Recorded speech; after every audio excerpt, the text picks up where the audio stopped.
H.W. Brands holds the Jack S. Blanton Sr. Chair in History at the University of Texas at Austin.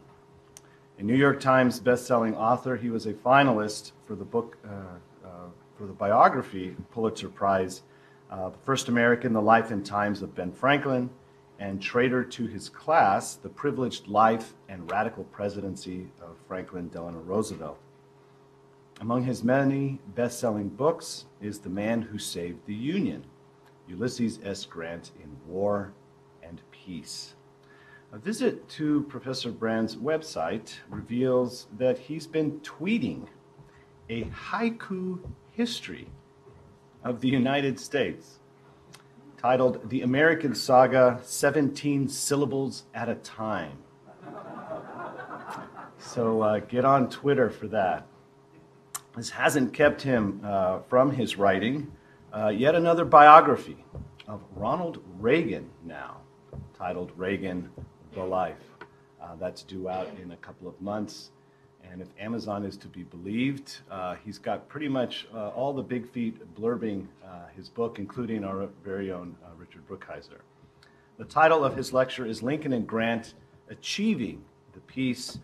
Please welcome Professor H.W. Brands.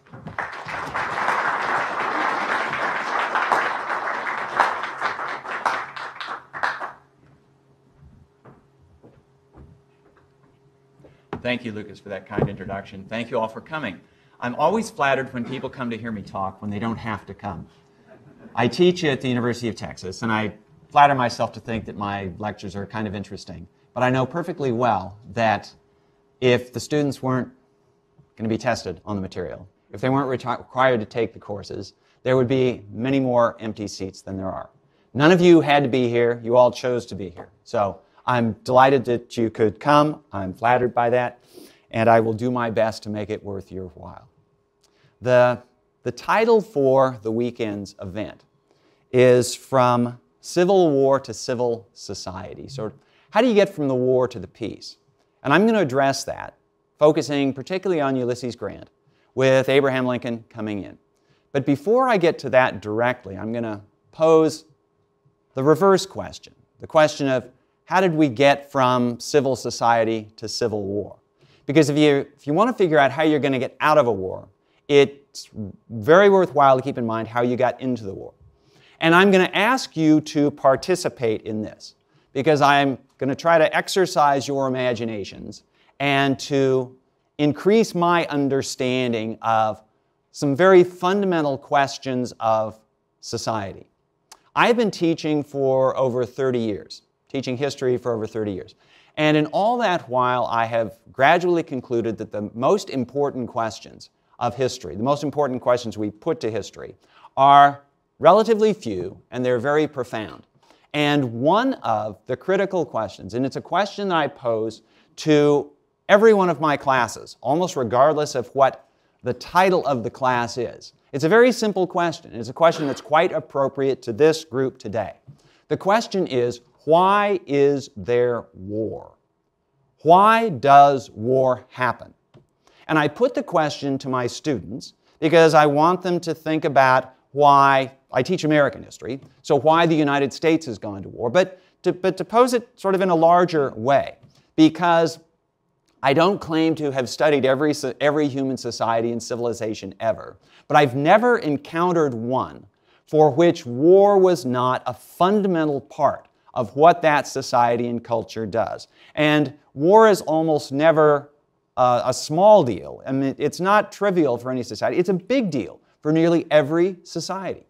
And I put the question to my students in part because I'm trying to get an answer for this, but also they are citizens of the United States. I remind them they are going to be responsible for questions of war and peace in their adult lifetimes as they get to vote, they get to participate in government. And so it's something that is worth thinking about. And I pose the question to them, and I say that, first of all, there's no single answer to the question. There are probably as many answers to the question, why is there war, as there are people who've ever gone off to war. But I point out that the question breaks down into two parts, generally speaking.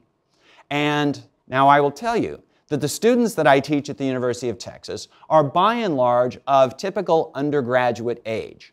So they're between 18 and 21 or 22. This is very important, as you'll see in just a moment.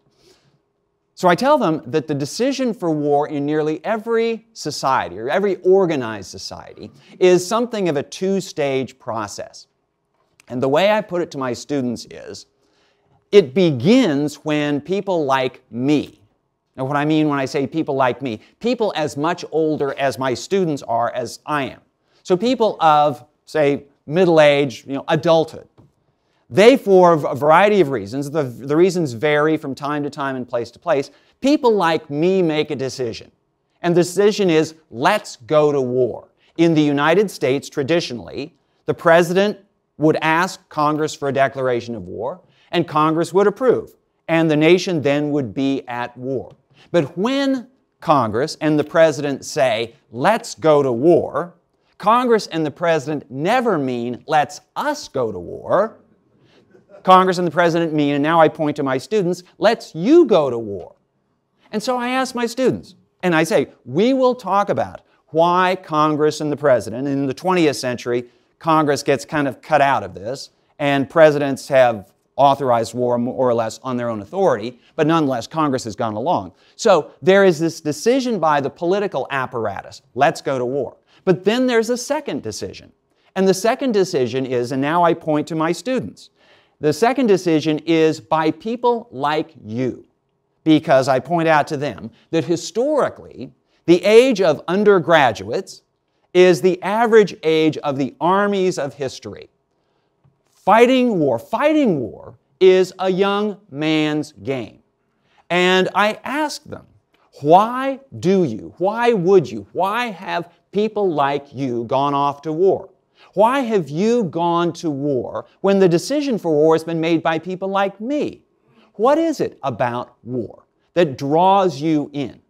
And at the beginning, at the University of Texas, I don't know what the ratio is here at Washington Lee, but the University of Texas now, the undergraduates are, the young women in the undergraduates are a majority. So most of my students, it's probably 55 to 60% of the students. So initially, the young women in my class get a pass because I point out to them that, with very rare exception in human history, war has been it's been a guy thing. And the women don't go off to war. So initially, I'm looking at the guys in the room. Now, I do have some military veterans in my classes. And for those, I say, okay, you can answer this question directly. And I don't actually ask them to answer directly, but I say, think about it. And you can say, why did you enlist? Why did you go to war? But for most of my students, it's a thought exercise. Why would you? And I ask them to think about it. And I'd say, I ask this question at the beginning of the semester. And I say, we're going to come back to this as we review various wars that the United States has gone into. Now, I happen to be teaching a course that begins last semester, it ended with the Civil War. This semester, it begins with Reconstruction. But it's a question that I pose to my students because it's quite appropriate in trying to explain the Civil War. Because one of the things that I point out is nearly all of the fighting in the Civil War was done by people who had little material interest in what the war nominally was about. So the great majority of soldiers in the Confederate Army did not own slaves, had no prospect of owning slaves. So why did they go to fight for an institution that was at the heart of the decision to secede? What was in it for those young soldiers in the Confederate Army? As far as the Union Army went, the great majority of Union soldiers had no particular beef with slavery. Most of them had never seen a slave, would never see a slave. Most of them had no particular theoretical desire that the Union should hold together. What did it matter to a farmer in western Massachusetts if Georgia was in or out of the Union? But nonetheless, they went off to fight. They fought, they killed each other in very large numbers. Why did they do this? It's a question I put to my students. It's a question I would put to you. is a question historians of the Civil War have dealt with for a long time. And you can get down in their letters and you can hear them say they're going to fight, the Virginians are going to fight to defend Virginia. And I mean, in fact, it's an easier explanation as to why Confederate soldiers fought, at least once the war began. And Virginia is a good case study. So Virginia doesn't secede until the war has begun. And so it's very easy for Virginians to look on this war as a war of northern aggression. Virginia has been or is about to be invaded, and plenty of people will take up arms to defend their homeland, almost regardless of what the initial cause of the war was. For Union soldiers, it's a tougher matter, because there are a lot of people in the North who could have said, you know, the Union would be better off without these ungrateful slave states. They've been causing trouble since the 18th century. Let them go, and we will go on. We are becoming more prosperous. We are becoming more numerous. The future is with us. Let them become this rump state over there in the South, and we will go on without them. But that's not what happens. And when Abraham Lincoln calls for volunteers to put down the rebellion, the call is oversubscribed. They got more soldiers than they know what to do with. So, this is a question I put to you. This is a question I put to my students. And it's this question that caused me to study Ulysses Grant. I decided to write a book about Ulysses Grant primarily because I wanted to figure out this question: why there is war, and what is it that draws particular people to war? Now, this is where, I'll anticipate a little bit, but anybody who's dealing with the Civil War on this subject has to quote Robert E. Lee after the Battle of Fredericksburg, where he says that it is well that war is so terrible. Otherwise, we would grow too fond of it. This sounds a little bit paradoxical, but I think it's exactly at the heart of this issue. It's otherwise we would grow too fond of it. What Lee is saying is that there's something about war that he, at least, finds very attractive. When I put the question to my students as to why there is war, I say that it is commonplace and comforting, maybe especially for Americans, but I'm not sure that this is especially Americans. But it's comforting and commonplace to say that war is when things go wrong, that somebody reaches too far, or the diplomats blunder, or something that causes relations to break down, and therefore war is the result.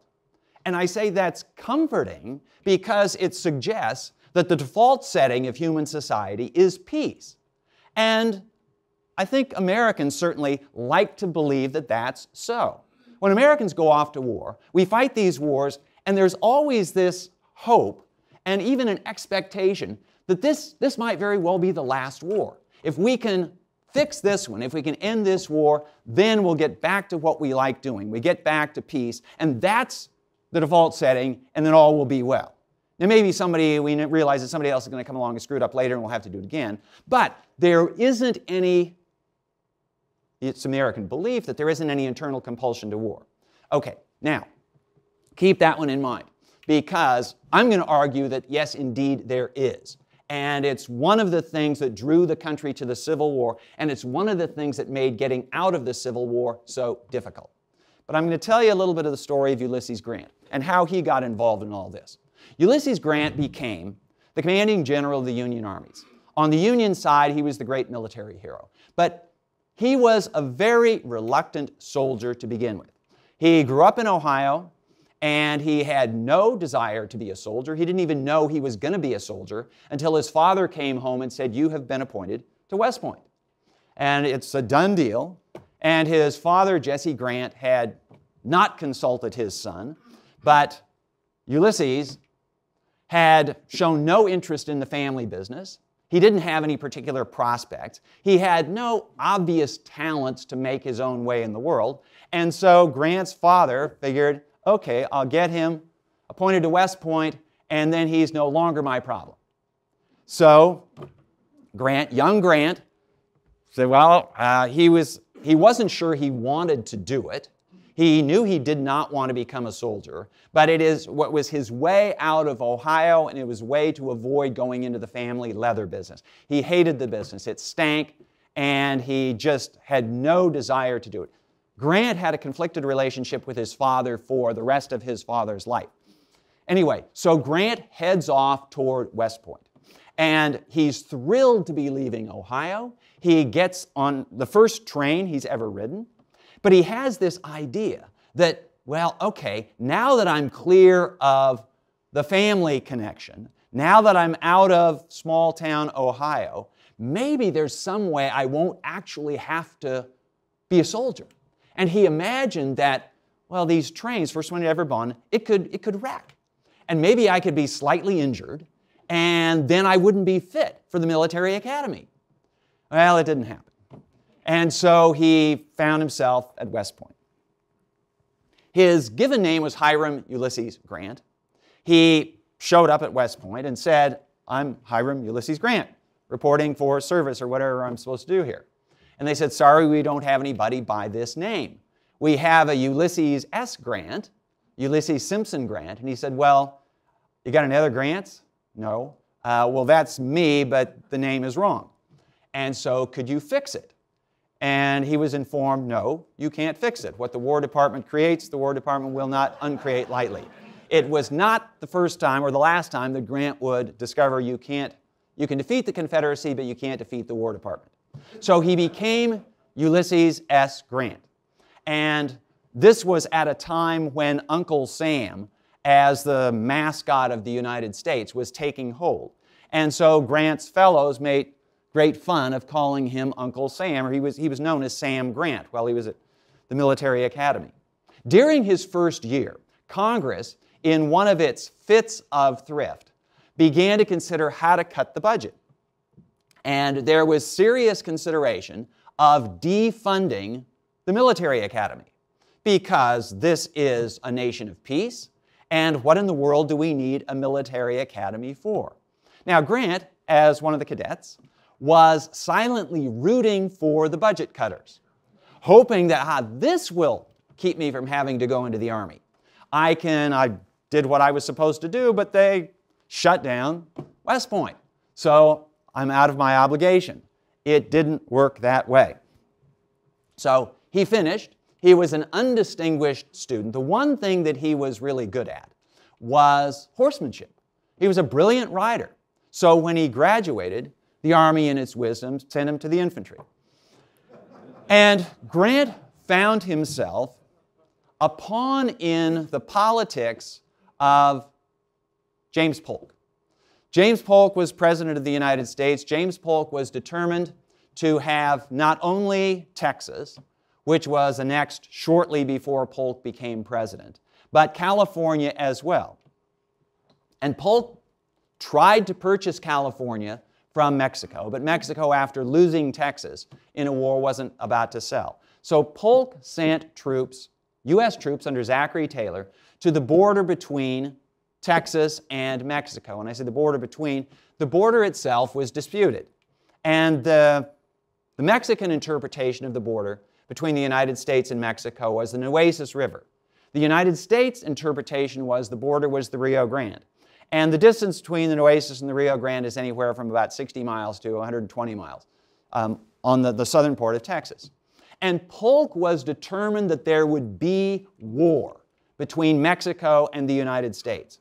And as a result of this war, Mexico would be divested of California. This was Polk's aim. And he sent the troops into this disputed region precisely to be attacked. Grant was vaguely aware of this, although he was a second lieutenant and people didn't consult him about this kind of thing. Taylor was aware of this, and it took quite a long time for Mexico to rise to the bait. In fact, Polk had already written a declaration of war against Mexico, complaining about Mexican disrespect of the United States when Mexico hadn't really done anything at all. And he just couldn't get Mexico to attack American troops. And he was going to go to Congress asking for a declaration of war. He realized that it would have been perhaps a difficult sell, until just at the moment when he was about to go, word came that Taylor's troops had indeed been attacked. So he was then, at that point, Polk was able to go to Congress and say, American blood has been shed on American soil. Now, to my original question of why is there war? One guarantee of war in almost every society is if your country is attacked by some foreign group. And this was what got the United States in war with Mexico, despite the fact that it was an attack that was encouraged by the American president. Now, I say this because Ulysses Grant went to war for the first time in the war with Mexico beginning in 1846. Grant, for the rest of his life, believed that the war with Mexico was an unjust war. And in his memoirs, he said that this was one of the most unjust wars ever fought by a great power against a lesser power. Grant recognized that the United States was not always in the right. Nonetheless, Grant went off to fight. Now, keep this in mind about whether the United States was in the right and the fact that Grant went off to war to fight anyway. Because the importance of the, what shall I say, the righteous cause is going to be a really big deal once we get to the Civil War. But in the war with Mexico, Grant discovered something about himself. As I say, he was an unlikely soldier. He didn't want to go in the first place. Even when the war with Mexico began, he was trying to figure out how to get out of the military, in large part because he wanted to get home and marry his sweetheart, Julia Dent. And she lived in Missouri, which complicates this story some more, as you'll see in just a moment. But anyway, so Grant goes off to war, and he tells in his memoir. How many of you have read Grant's memoir? Okay, the rest of you should. It is one of the great pieces of military writing, and it is the best memoir ever written by a former president. And I can tell you, having read nearly all the presidential memoirs, it's a dismal genre. And most presidential memoirs really aren't worth your time because they are basically an apologia for all the things that I did and why I was right and my critics were wrong. Grant's memoir is actually a great piece of writing, and it is one of the great military memoirs. It's one of the great works of American literature. But it's actually a trick answer to the question of what's the greatest presidential memoir? Because I get this question fairly often. What's the best presidential memoir? And I sort of cross my fingers and I say it's Ulysses Grant's memoir. But the reason I have to cross my fingers, and one of the reasons that it's such a good memoir is it's a memoir by a former president, but it's not about his presidency.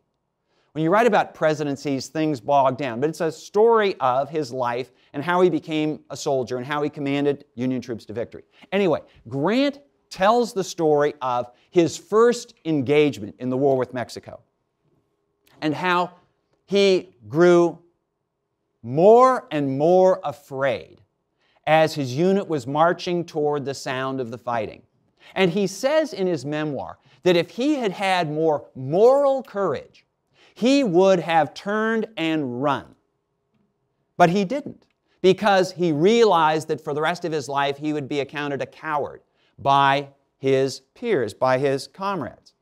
Keep this in mind, by the way, in answer to this question of why do soldiers fight?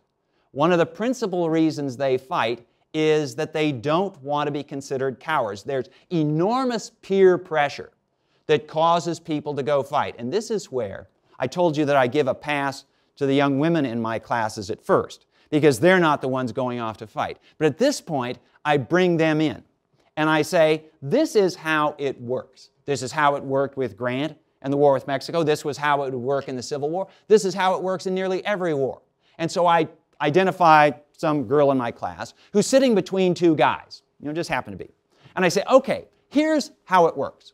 So let's say Lincoln has issued his call for volunteers. Or pick your war, the war with Spain begins, and people are deciding whether they're going to go and fight. So the young man on your left, he is all filled with patriotic fervor, and he races down and enlists. And he comes home, and he's wearing this sharp uniform.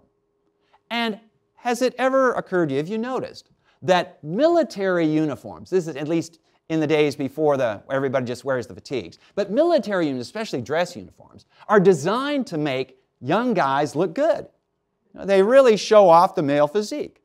And Grant tells this story about when he went home after leaving West Point. And he's got on this really sharp-looking uniform. And he was starting to warm up to this idea because he got these admiring looks. So anyway, this young man on your left or right, whichever it was, he was the one who signed up. And he comes home, and he's wearing this great-looking uniform. Now, the guy on the other side of you, he's pretty lukewarm about this. He's thinking, I don't know. I don't think the cause is worth it, and let other people fight and all this. But when he sees, now I'm pointing to the young woman in my class, when he sees your reaction to the guy in uniform, and your eyes get really wide. They're, whoa, this guy in uniform looks good. He starts to think, the other guy starts to think, well, unless I enlist, I'm never going to get a girl. So I tell the young women in my class, if the women of history had said, we don't like soldiers, there would have been a whole lot fewer soldiers. But women of history have generally said, we like soldiers. So there is this great peer pressure that takes place. So Grant is marching off to battle. And he is becoming more and more frightened the closer he gets to battle. And then something happens to Grant. He is actually under fire. And the bullets are whistling past and the shells are landing right near him. And he discovers, entirely to his surprise, he had no reason to think this was the case, that the actual battle itself, in contrast to the anticipation of the battle, but the actual battle had a calming effect on him. And he discovered that, and I use this term advisedly, he discovered that he was essentially fearless in battle. Now, I don't use the word brave, because brave connotes that you feel fear, but you overcome it. With Grant, it was the fear just went away. He couldn't explain it. It was just something about the way he was wired. But it gave him an advantage over all sorts of other people in battle. Now, I'm not going to say that this is a characteristic of all people who are drawn to war, but it certainly is a characteristic of some, and it was a characteristic of Grant. And Grant, from that point, from that first action that he had until the end of his career, showed not a trace of fear, not even a trace of concern in battle. And people who saw him again and again would remark that he could walk around, he could speak as coolly as could be when imminent death was reigning around him. Did he have a fatalist streak? I don't know. He was not very reflective. He didn't record, he didn't keep a diary, and he didn't write down in letters what he was thinking. It was just, this was the way it was. Okay, so the war with Mexico ends. Grant gets pretty bored, as most American soldiers did by the end of the war, because it was mostly an occupation force in Mexico. And he gets out of the military. Well, excuse me. He finds himself in the peacetime military, but it's boring. It's very hard to make ends meet. He finds himself 1,000 miles from his wife and young family. He's on the northwest coast of California. And it's at this point that the one thing, there may be two things, that everybody thinks they know about Grant. This is the origin of one of the things that people think they know about Grant. When I was writing about Grant, the first question was he really a drunk? Everybody knows that Grant's a drunk, right? Okay. And the story begins when Grant was posted on the Northern California coast. And there is, these days, it's called seasonal affective disorder. And people who are not from that part of the country have a really hard time getting through those winters. I speak as someone who's from that part of the country. I grew up in Portland, and it's gray from the 1st of October till the middle of June. And it gets people down. And Grant was far from home. He was trying to figure out how in the world he would make it. He was living in Gold Rush, California, where the prices were Gold Rush prices on an Army officer's pay. He couldn't make it. He couldn't figure out whether he was going to be able to bring his wife and children out there. No, they could never make it. Would he have to go back there? Would he ever be stationed back there? He wanted to get out of the military anyway, and he found himself in the middle of, well, what do officers do at these posts, remote posts. They drink. The U.S. military then, certainly, was a drinking culture. And officers were expected to drink like gentlemen, which meant that you drank and you could hold your liquor. Well, one of the things about Grant was he could not hold his liquor. One drink, and he'd start to slur his words, and two drinks, and he'd start weaving and falling down. Well, this was not what was expected of an officer. Grant had already just about decided he was going to get out of the military, but he managed to show up at one time. He was a quartermaster, and when he was sort of on duty, apparently he was looking drunk. And his commander threatened to court-martial him. And Grant says, okay, I'm getting out of the military. So he leaves the military. And people remember, the U.S. military in the 1850s was a very small group. The officer corps was a small group. And I sometimes liken it to a junior high school, where everybody knew everyone else's business. And they knew that Grant had washed out of the military, had drunk himself out of the military.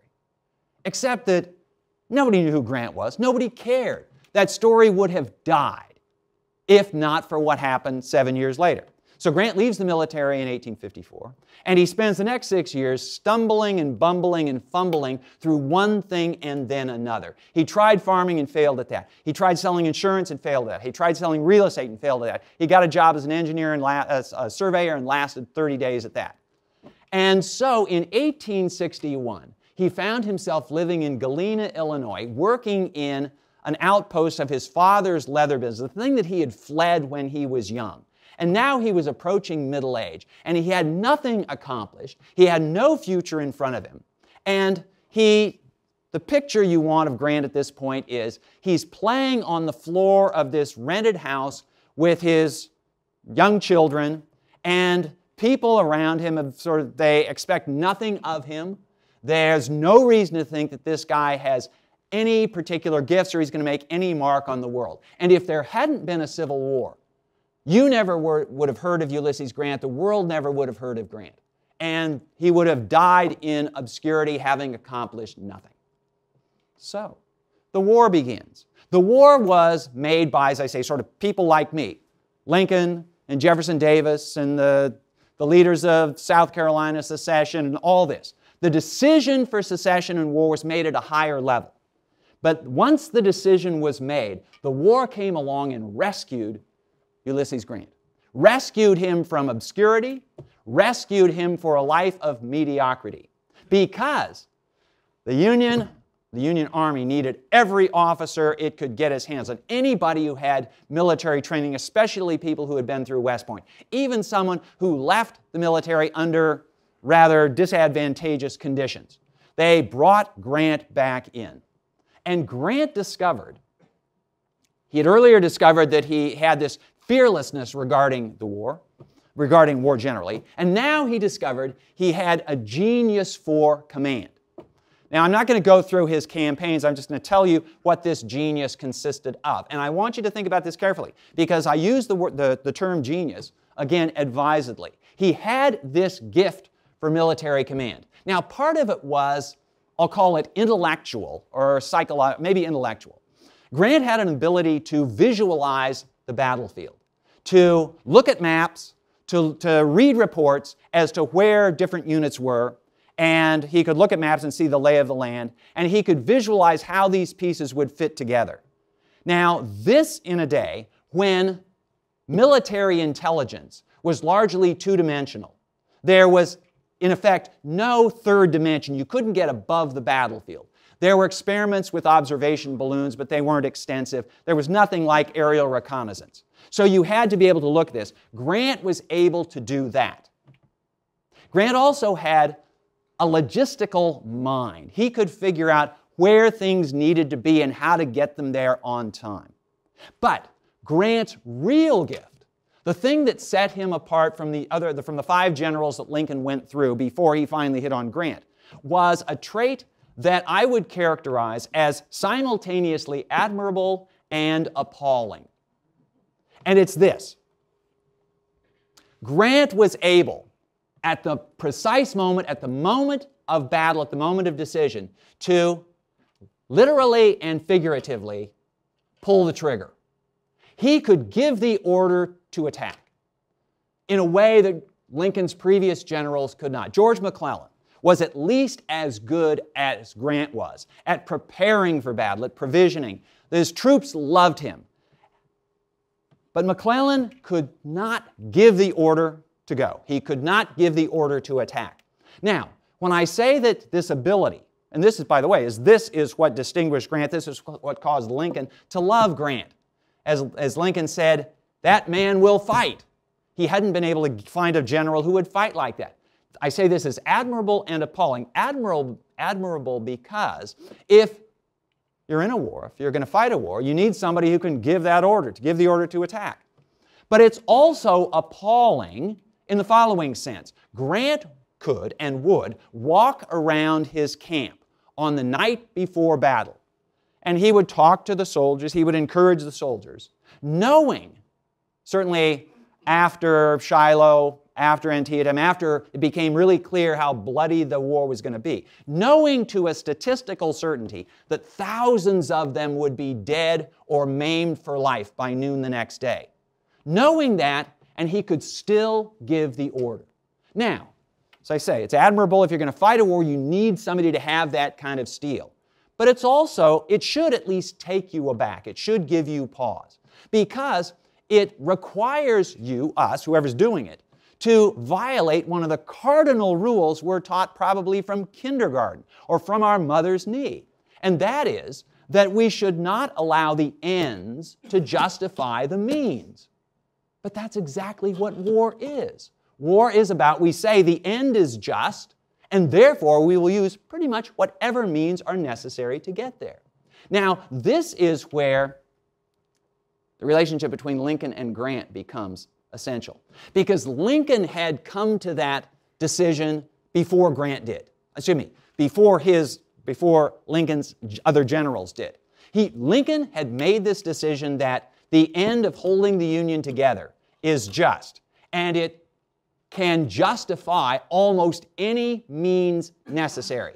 Now, find me the tool, find me the general who can do that. And Grant was the one who did. Now, Lincoln reflected on this at greater length and maybe sort of with greater angst than Grant did. One of the striking things, and Richard Brookhiser told us about this yesterday afternoon, how Lincoln became, well, if not necessarily more religious as the war went on, more reflective on the role of God in all of this.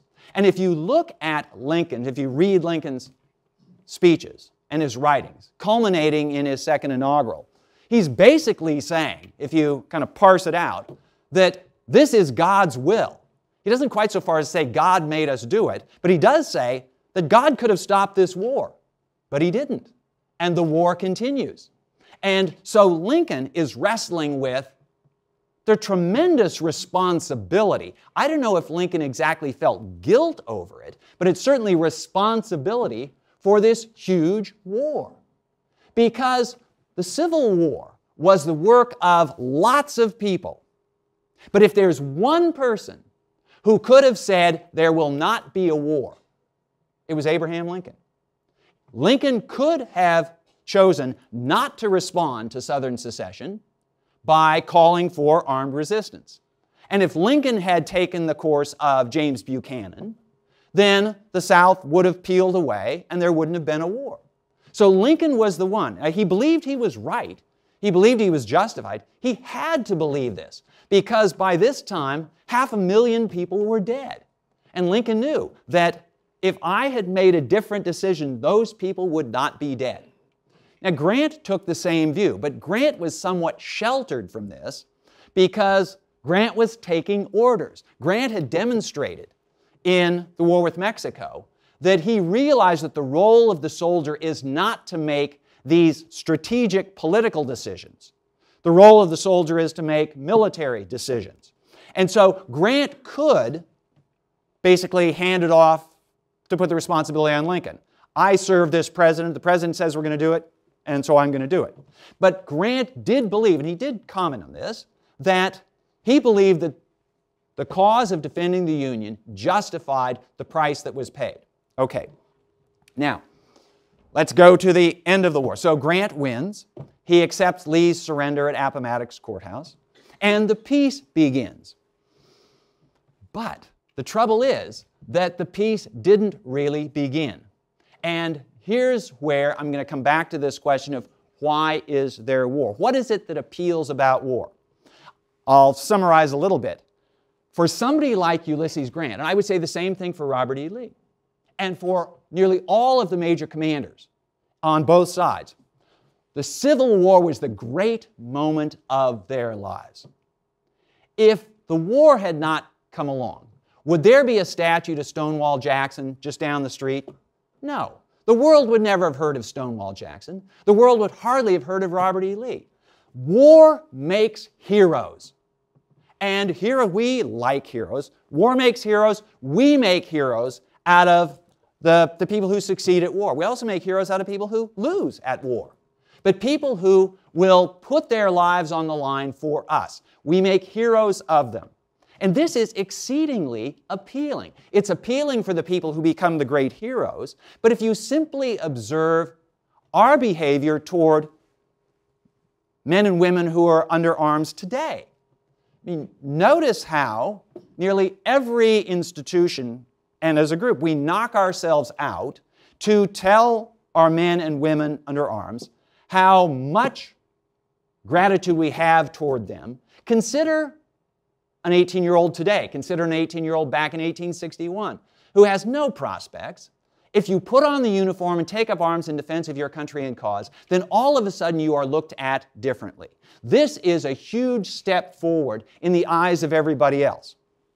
There's another appeal for war. So that's sort of war at the level of the rank and file. But there's something else about war that made war retrospectively very appealing to somebody like Lincoln. War is a very destructive force. Yes, indeed it is. The Civil War destroyed the economy of the South and set the South back 50 years. But war is also a creative force. War allows things to happen. War makes things happen that could not happen otherwise. And the simplest example of this is the United States wrestled with the question of slavery and states' rights, this entwined question of slavery and states' rights from the 1770s to the 1860s, and could not figure out how to resolve it. The American political system could not resolve that question. And on the issue of states' rights, do the states have sovereignty or is it the national government that's supreme? And the question of slavery, how can you justify slavery in a republic, in a political system based on equality, the promise of equality and the will of the people? Well, the political system could not resolve those questions in 75 years. Go to war, and they were resolved within 3 years. Slavery was ended, and the question of whether the states or the national government is supreme, that was resolved definitively. In war, one of the appeals of war is that you don't have to get people to agree with you.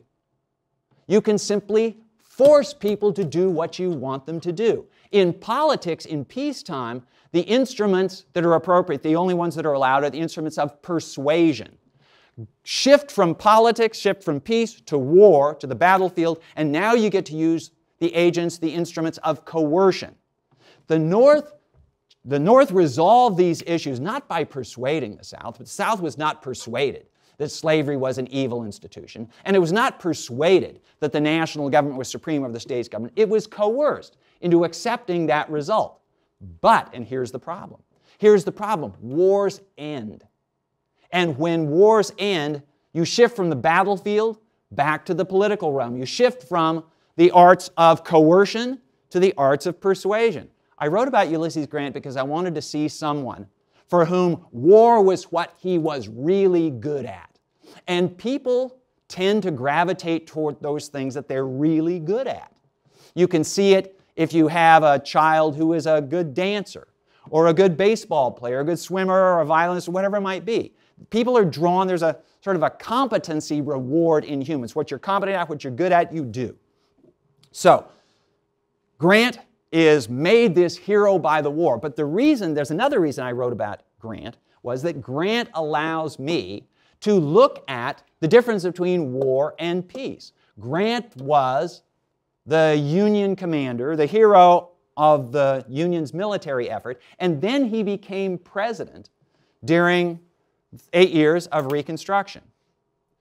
Grant, even by his critics, even those people who contend that Grant was no match for Robert E. Lee as a general, I would disagree with that, but it's an argument that goes on. But they would still acknowledge that Grant was an outstanding general. Very few people will make the case that Grant was an outstanding president. And in fact, when I told people I was writing about Grant, it was, okay, he was a drunk, and he had the most corrupt presidency. He was one of the worst presidents in American history. I will grant that Grant is not going to be, will never be considered in the top ranks of the president, but I will say that this had more to do with the times than it had to do with Grant. It was Abraham Lincoln's personal tragedy, but historical advantage that he was killed right at the end of the war. Because if Lincoln had lived into Reconstruction, Lincoln's reputation would have been tarnished in the same way that I could even say Andrew Johnson's reputation was tarnished and Grant's reputation was tarnished. Why?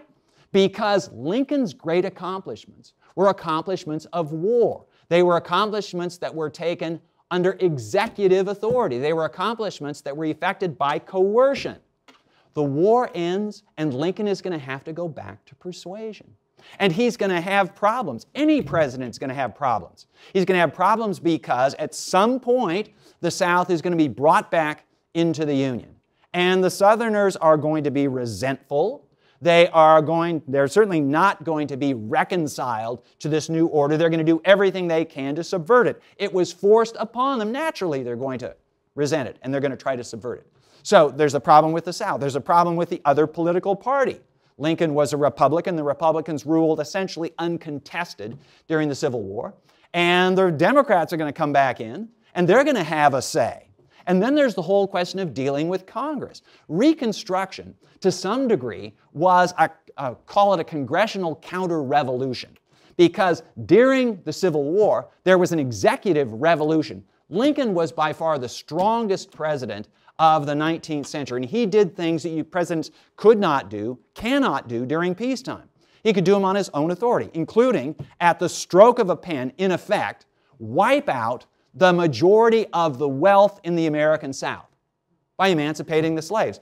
Presidents don't get to do that during peacetime. They can get away with it during wartime as a war measure, and as Richard Brookhiser explained, under the authority of the President as Commander-in-Chief. But Lincoln understood quite well that once the war ends, that authority, poof, vanishes.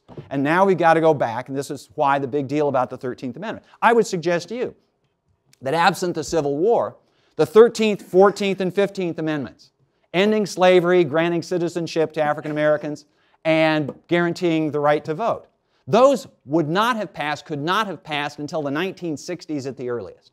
So this is what war makes possible. This is one of the reasons that countries are drawn to war. And it's also why, when Appomattox ended the fighting, and it didn't exactly end the fighting, there were other Confederate armies in the field, and there was some question as to whether they were going to be bound by Lincoln's surrender of the Army of Northern Virginia to Grant.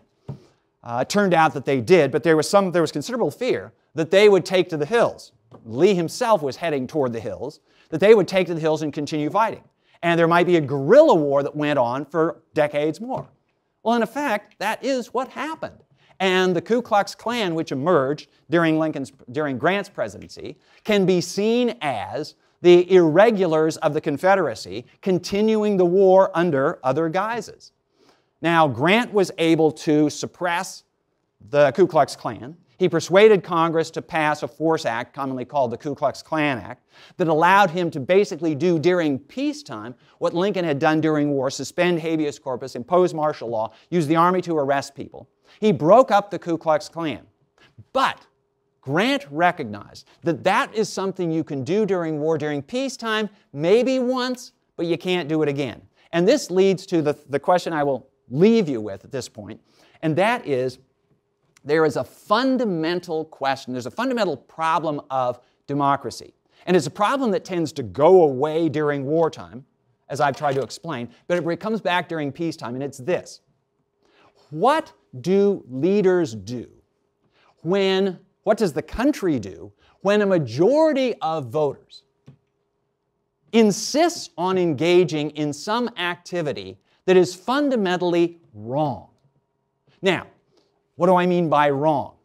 Well, I'll say slavery was wrong. And I'll say that slavery was wrong morally, and slavery was wrong as a matter of policy.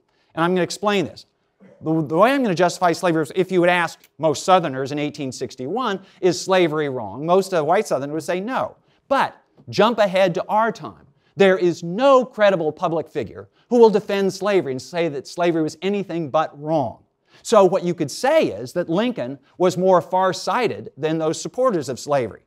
Because if sort of world culture agrees that slavery is wrong eventually, and somebody like Lincoln sees that in 1861, then you have to say, okay, it's wrong. But what do you do if you're the leader of a democracy and people want to insist on doing this thing that is wrong?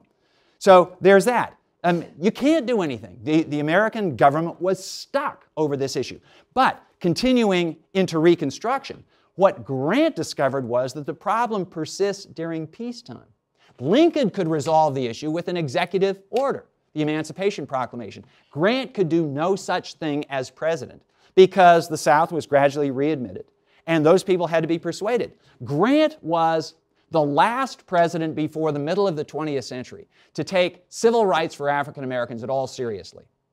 And Grant tried to ensure that the freedmen received the rights of citizens, the right to vote.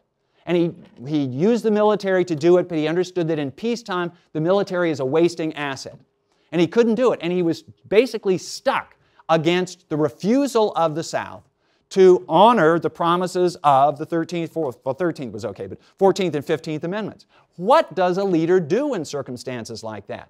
This was, and then compound it with the fact that in a federal system, what do you do, even for the sake of argument, this is quite arguable, did a majority of Americans in the nation as a whole believe that African Americans should have equal political rights? The answer is probably no. But even if it had been a national majority, it was certainly not a majority in the southern states. So what do you do in a case like that?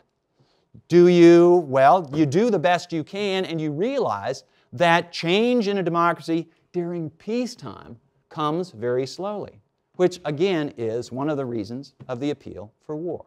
I have overspoken. I will stop now. If we have a moment for questions, I'll be happy to take questions now. I know there's going to be time for other questions in the round table later. Do we have a moment for some questions? Okay. Any questions? Yes, sir. I've heard said that Grant, when he was a very young man, was given a lot of freedom to move about. I guess he was sort of a drummer of sorts. And that developed a lot of confidence in him. And that was one of the reasons he was able to, as you say, pull the trigger. Do you agree with that? I have been studying lives of people. I've been writing biographies for a while. And this question of what in a childhood suggests how the adult is going to turn out is really problematic. And I speak also as a parent of 3 adult children. And as parents, we like to claim credit for all the good stuff that our kids do and blame them for the bad stuff, for the bad decisions they make. I don't know the answer to this. And I can't say that if Grant had been given less freedom. Yes, as a young man, he was allowed to travel all around the region and to buy and sell horses. His father did give him a lot of leeway. Grant's complaint against his father was like a lot of children's complaints against their parents, rather exaggerated. And Jesse Grant was not the bad father that young Grant often made him out to be. But I can't say that if he had been more restricted, he would have been less able as a soldier. I can't say that. Maybe, but I can't say. Yes? You raised a lot of issues, and I'll just be quick with it. I think Tim O'Brien has written a marvelous book called War is the Force That Gives Us Meaning. So meaning is what it's all about. And as hard as it is to say, when people are asking the question today, why are these kids going to ISIS? And then to say, for some of the same reasons our kids go to war, for meaning. And then you get immediately hit with, I know, but burning people in a cage. And then I say, I was taught the flamethrower. And then you have to stop the conversation. I want to keep commenting, this has such incredible meaning, what you're talking about in terms of right now. about meaning, and ends justifies the means, and maybe we ought to really move much more militarily now. Is that what you would suggest? Well, I would say that this is a crucial issue that citizens in a democracy have to take up. One of the points I make to my students is that you can blame me and my generation for the wars that have gone before, but most of them are going to still be alive 50 years from now, and they will then be responsible. They are going to be responsible for the policies of this country over the next half century. And whether it's war or peace, whatever it is, it's on them, and they need to think about this. And this question of the end justifying the means, and is ISIS not that different from American wars? I agree with that, and I would, at an emotional level. And again, so the way, and I don't mean to disparage leaders, although some leaders need disparaging, but there is this. The first thing I will say is that I don't know that I have ever run across a country, a government, a people that went to war not believing that their cause was just. Lincoln makes this case very clearly in his second inaugural, where he says that they thought, speaking to the Confederates, they thought that God was on their side. And at that point he allows himself a parenthetical, exactly how you can believe that wringing your bread from the toil of somebody else is justified by God. And he says, but we will not judge lest we be judged. But every country goes to war thinking that it's doing the right thing. Now, presumably not everybody's right. And so then the question arises, who decides what's right and what's not? How many of you have seen the movie American Sniper? Okay. I saw the movie a couple of weeks ago, and one of the things I was struck by, and it's one of the things that sort of reminded me that I think it's nearly impossible to make an honest war movie, and I consider this an honest war movie, that's not simultaneously an anti-war movie. Because there are some images early in the movie where American tanks are grinding into and basically grinding over this Iraqi village, where the American forces are trying to find the Al-Qaeda and root out the bad guys. But it made me think of citizens of Virginia in 1861, who had no particular beef with Abraham Lincoln, who had no particular vested interest in slavery as an institution, but once an army invades, there's a natural reaction to defend your homeland, your hearth, your family. And so when I was watching that part of the movie, I was thinking, well, no wonder all these Iraqis sided with Al-Qaeda, because to them, American forces look like just another invading force. So this is, and this of course is something that makes all these questions exceedingly controversial, because we all like to believe, now I say we, I'll speak sort of as Americans, when the United States goes to war, we like to think that our cause is just. And I'm not going to say that American causes have been unjust, but it's worth a reminder. One of the things I really try to do with my students is get them to put themselves in the shoes of other people. Not that they have to necessarily sympathize or conclude on the other side, but if you are going to, my students are going to be making decisions about war and peace. They need to at least imagine what is going through the heads of those other people. And if they can realize that those other people aren't simply sort of these evil folks, that the world makes sense to those other people, and they believe that they're doing the right thing, then it will give Americans, at the least, a better insight into how to deal with those issues. And this is, I said, one of the fundamental questions of history is why is there war? An even more fundamental and more universal question, I think, is when looking at people in the past, to ask the question, what were they thinking? What did the world look like to them? Because only if you can do that do you have a chance of understanding why things in history happened the way they happened. You have to put yourself in, if you're going to study the Civil War, you have to You can't just say that the South was right and the North was wrong, the North was right and the South was wrong. You have to try to understand how the world looked to both sides. And this sort of gets you at, the fundamental, you could call it I think you have to call it when you're dealing with questions of war, the fundamental tragedy of human existence. That you get people who are absolutely convinced that they're right, killing each other, when they wouldn't do that.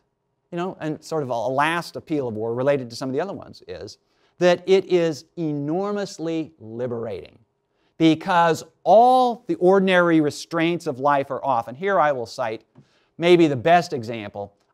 Instead of writing about Grant, I was thinking seriously of writing about William Sherman. And Sherman is almost the classic case of a brilliant guy who could not get his act together during peacetime. He was always second-guessing himself, but when war begins, all of a sudden, life becomes really simple. In war, there is one measure of success. You live or you die. You win or you lose. Back to the chestnut, whether Grant or Lee was the better general.